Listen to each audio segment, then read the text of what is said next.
Liberal orthodoxy's fear of rooted Hindus, responding to Nevin Kallepalli's Deracinated critique. Written by Jai G. Bunsell. A response to Nevin Kallepalli's ideological critique of Hindu students, exposing how Hindu identity, history, and activism are selectively demonized in Western discourse, while others are celebrated for expressing cultural pride and resistance.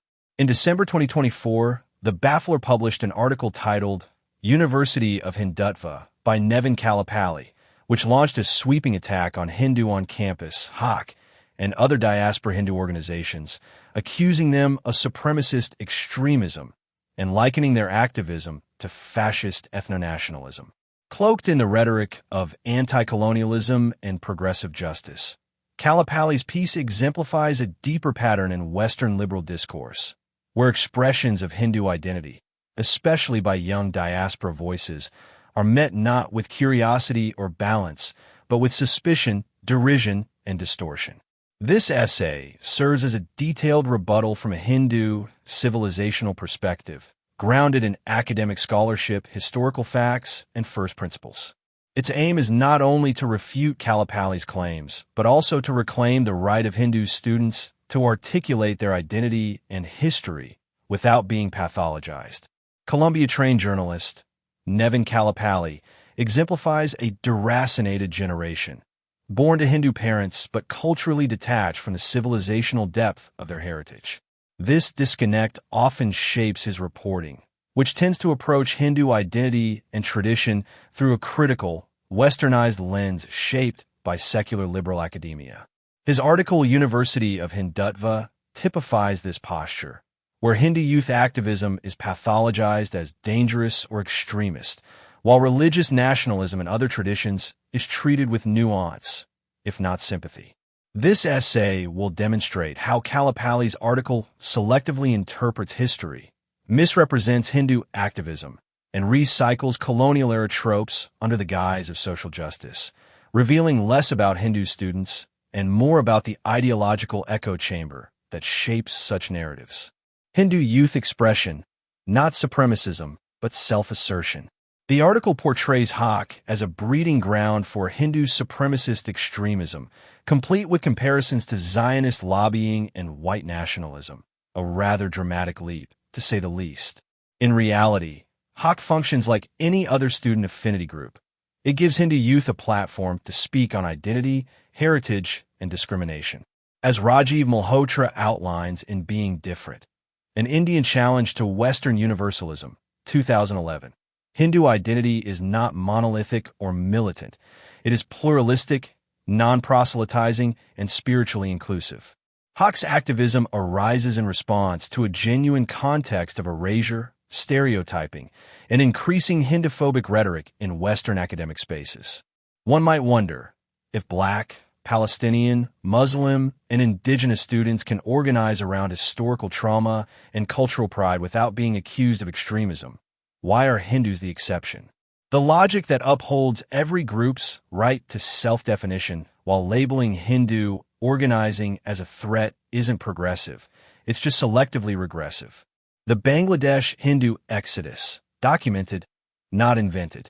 The article goes out of its way to mock HOC's use of the term Hindu genocide in Bangladesh and even ridicules infographics highlighting the demographic decline of Hindus in the region, as if turning centuries of trauma into a meme is some intellectual triumph.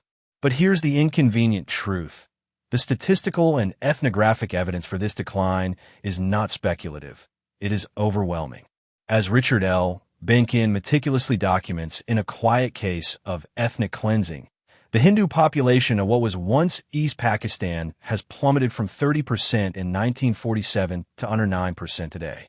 The 2001 Bangladesh census itself recorded that around 11.2 million Hindus were effectively missing, displaced, erased, or silenced. This isn't some fringe conspiracy theory. Reputable human rights organizations like Amnesty International and Human Rights Watch have documented countless cases of land grabs, forced conversions, temple desecrations, and targeted violence against Hindus in Bangladesh. To casually brush aside this painful and well-documented history as nothing more than a fantasy cooked up by diasporic fascists isn't just factually wrong, it's morally callous. It erases the lived trauma of millions of people and reveals a troubling double standard. That some victims of religious persecution are worthy of empathy, while others can be dismissed because they don't fit the ideological script. Hypocrisy in historical framing.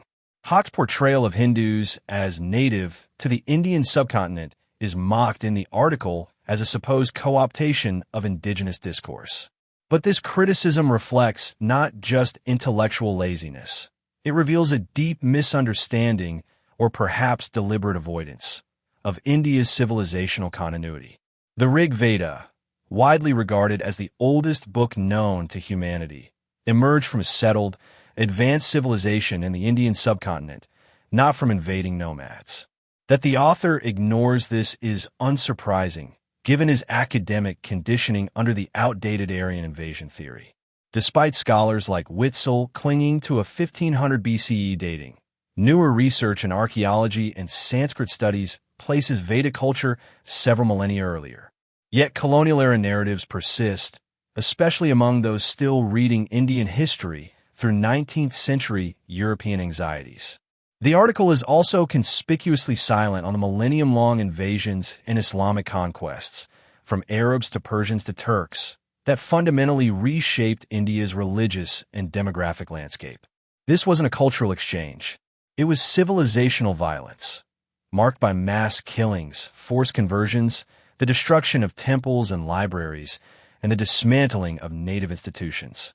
K.S. Lal, in his landmark work Growth of Muslim Population in Medieval India, 1973, conservatively estimated that the Hindu death toll across these centuries ran into the millions.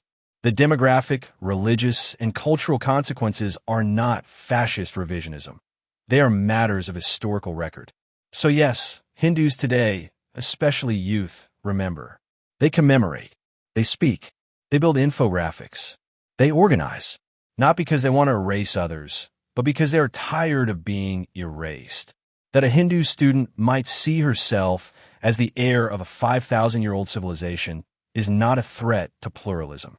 It's a threat only to those whose worldview cannot accommodate a confident, decolonized Hindu voice. To label this civilizational memory as supremacism says more about the author's ideological priors than it does about the movement he critiques. But given the classroom he came from, one can't really blame him. After all, it's hard to see the truth of the Rig Veda when your syllabus still thinks Max Muller was doing science. Caste legislation, targeting Hindus under a progressive guise. The article accuses the Hawke and other Hindu organizations of defending caste discrimination, particularly in the context of the failed 2023 California caste bill. But Hindu groups never denied the problem of caste-based exclusion. Their objection lay in the vague, race-based language of the bill, which unfairly targeted Hindus and Indians, presuming guilt by cultural association. Scholars like Nicholas Dirks and Susan Bailey argue that the rigid, hierarchical notion of caste was intensified and in many ways created as a classification tool by British colonial ethnographers. Even Harvard scholar Diana Eck, India, A Sacred Geography, 2012, acknowledges that caste as practiced in Indian villages today is far more fluid and complex than Western media portrayals suggest. To equate Hindu pushback against flawed legislation with a defense of discrimination is a lazy smear tactic, not a principled critique. Hinduphobia, real, documented, and growing. The article mocks Hawke's tracking of Hinduphobia, dismissing it as a manufactured grievance. But the evidence speaks for itself, and is increasingly documented by initiatives like StopHinduDVisha.org, which tracks anti-Hindu incidents globally. Consider, over the last several years, Hindu temples have been vandalized in Australia, the UK, and Canada with anti-Modi and anti-Hindu slogans. In the U.S., multiple Hindu students have reported being ostracized or harassed for expressing pro-Hindu views, particularly after advocating for recognition of Hinduphobia in DI policies. A Rutgers student petitioned to have Professor Audrey Trushka reprimanded for repeatedly comparing Hindu texts to Mein Kampf and calling the Ramayana violent propaganda. Imagine the outrage if similar slurs were directed at Jewish or Muslim scripture. Yet when Hindus object, they are painted as authoritarian. Kashmir, a selective narrative. The article repeats the tired tropes about Kashmir being an ultra-militarized occupation. But it fails to mention the 1990 ethnic cleansing of over 350,000 Kashmiri Pandits by Islamist insurgents. Nor does it address the Pakistani-backed jihadist militancy that has claimed thousands of lives since 1989. Haq, like many Hindu groups, supports integration and development in Kashmir, not occupation. To frame this civilizational and humanitarian concern as fascism while ignoring decades of radical Islamist terror is intellectual dishonesty. On Modi, the RSS, and the fascist label. The article paints Narendra Modi as a lifelong fascist, leaning heavily on his RSS background and the 2002 Gujarat riots. But in doing so, it either carelessly overlooks or knowingly suppresses a crucial fact. In 2012, the Supreme Court of India exonerated Modi after a decade-long investigation found no evidence to warrant prosecution. That's not a trivial footnote. It's a foundational detail. Ignoring it doesn't just weaken the argument. It reveals a deeper problem. Usually, this kind of selective framing takes years to master in the world of ideological journalism. But full credit to the author, for he's picked it up remarkably fast in just a couple of years. Meanwhile, the reality on the ground tells a very different story. Modi has governed India for over a decade, overseeing record-breaking economic growth, large-scale infrastructure expansion, and a significant boost in global diplomatic stature. World Bank, 2023. But of course, that doesn't fit the caricature, so it's conveniently left out. The same goes for the RSS, which the article lazily dismisses as a monolithic paramilitary force. In truth, the RSS is a sprawling civil society network with thousands of educational, relief, and welfare initiatives across India. Even Christoph Jaffrelot, no friend of Hindutva, acknowledges this in Modi's India, 2021. Reducing such a vast and multifaceted organization to a single, sinister label may be useful for ideological framing, but it's intellectually shallow and factually indefensible. Diaspora Hindu advocacy, not a conspiracy. The article rolls out the tired trope of a global Hindutva lobby, supposedly manipulating U.S. policy and radicalizing Hindu youth. It sounds dramatic, but lazy and out of step with reality. What actually exists is a scattered, grassroots network of Hindu organizations, mostly volunteer-run, powered by local donations, and a genuine desire to protect their identity in a society that often misunderstands or misrepresents them. These groups aren't secretive operatives. They engage in normal civic work, interfaith events, legal advocacy, cultural programs, and dialogue with lawmakers. They raise legitimate concerns about temple desecrations, hate crimes, biased textbooks, and media stereotypes. That's not subversion. That's democracy. But because they do it unapologetically, without colonial shame, they're quickly branded extremists. Why? For being proud of their roots. Meanwhile, actual anti-Hindu organizations like Equality Labs, Hindus for Human Rights, ICNA, and CARE are rarely questioned. Some are funded by billionaires like George Soros. Others have links to radical Islamist groups or push questionable data. ICNA, for example, has ties to Jamaat-e-Islami, involved in war crimes during Bangladesh's liberation. Yet they're treated as legitimate voices, while Hindu students posting infographics are demonized. That's not fairness, it's ideological bias. As Conrad Elst writes in Decolonizing the Hindu Mind, 2001, Hindu activism isn't about domination. It's a natural response to centuries of distortion and today's cultural hostility. When young Hindus speak up, reclaim their narrative, and stop apologizing for their existence, it unsettles people. Instead of honest dialogue, critics retreat into old labels. Fascist, supremacist, dangerous. But here's the truth. There's nothing extreme about wanting dignity. When Hindus ask to be treated with the same respect as every other community, and that's seen as a threat, it says more about the accuser than the accused. Historical revisionism. Who is revising what? The article accuses Hawk of promoting pseudo-history, but the real problem isn't falsehood. It's the disruption of an old, comfortable narrative. For decades, Indian and Western academia have curated a version of history that downplays Islamic conquests, whitewashes Mughal atrocities, and sidelines Hindu resistance. Textbooks shaped by Marxist historians like Romila Thapar often omitted temple desecrations, forced conversions, and civilizational trauma, reducing resistance movements by the Marathas, Rajputs, and Sikh gurus to footnotes. In that context, Hawk's infographics, though simplified for Instagram, serve a powerful purpose. They restore erased memory. They invite young Hindus to question, explore, and rediscover what was hidden in plain sight. And that makes some people uncomfortable. The outrage from academic gatekeepers has little to do with historical truth and everything to do with narrative control. These students aren't waiting for permission. They're telling their own story, proudly and unapologetically. Calling this movement pseudo-history is a deflection.